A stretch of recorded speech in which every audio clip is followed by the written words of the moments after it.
उस दिन शालू के घर कई वर्षों बाद उसकी पुरानी सहेली मंजू उससे मिलने आई थी।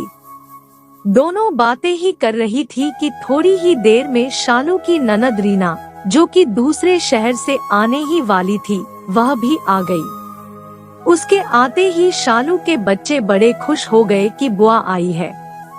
हमेशा की तरह आज भी हमारे लिए कुछ खाने को लेकर ही आई होगी। जब तक उनकी बुआ ने बच्चों को उनकी मनपसंद चीजें बैग में से निकाल कर दे नहीं दी, तब तक वे अपनी बुआ को घेर कर खड़े रहे। यह सब मंजू देख रही थी। शालू ने उससे पूछा, इस तरह से क्या देख रही है? मेरी ननद मेरे बच्चों को बहुत प्रिय है। वह जब भी आती है बच्चों के लिए कुछ न कुछ खास तौर पर लेकर आती है और बच्चों की उनसे पटती भी खूब है, इसलिए बच्चे भी उनके आने का इंतजार करते रहते हैं। अब तो जितने दिन वह यहाँ है उतने दिन हर रोज हम मिलकर सारे काम जल्दी निपटा कर फिर दिन भर मजा मस्ती, खेलना और गप्पे मारना शुरू हो जाएगा।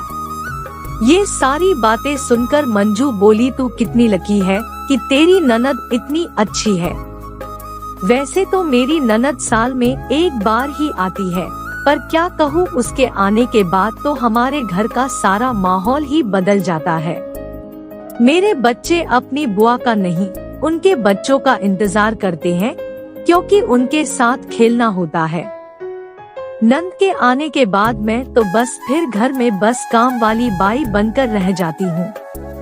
घर में पूरा परिवार, मेरे सास ससुर, ननद, पति सब मिलजुल कर बातें करते हैं, पर मुझे उसमें शामिल नहीं करते। रसोई में तो कोई झांकता तक नहीं है, बस सब बाहर से ही ऑर्डर कर देते हैं कि मीना आई है तो उसकी पसंद का ही खाना बनाओ। मेरी ननद और सास बाजार या कहीं और घूमने भी जाते हैं, लेकिन मुझे बताते भी नहीं कि कहाँ जा रहे हैं, कब तक आएंगे। यहाँ तक कि हमारे घर की पूरे साल भर की सारी प्लानिंग भी मेरी ननद ही करती है। अभी हमारे घर में रिनोवेशन का काम शुरू होने वाला है, ऐसा मुझे सुनाई दिया है। यह बात भी मुझे बताई नहीं गई।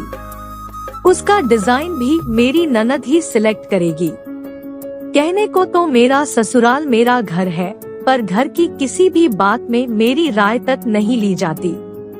दूर बैठी हुई मेरी ननद ही सब तय करती है। मेरे पति भी इस बारे में कुछ नहीं बोलते। मेरी ननद का तो अपने ससुराल और मायके दोनों पर राज चलता है, और मैं आज भी अपने ससुराल में खुद को अजनबी ही पाती हूँ। मंजू की कहानी में तो शादीशुदा ननद ने घर में दखलंदाजी की है, पर अब दूसरी ओर रीना की भी कहानी सुनिए। उसकी ननद तो घर में ही है।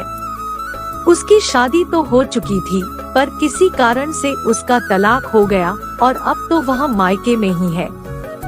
यहाँ तो हालत और भी गंभीर है, क्योंकि ननद के साथ दया भी है, जिस कारण से घर में रीना को तो किसी भी काम में कोई महत्व दिया ही नहीं जाता है।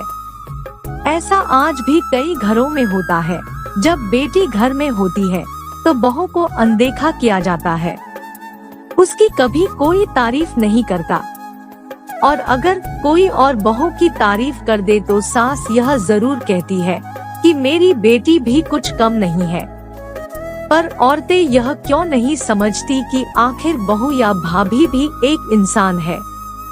उन्हें भी लगता है कि ससुराल वाले हमें बेटी जैसा भले ही न समझें, पर कम से कम घर का एक सदस्य समझकर कुछ तो अच्छा बोल लें, पर ऐसा होता क्यों नहीं।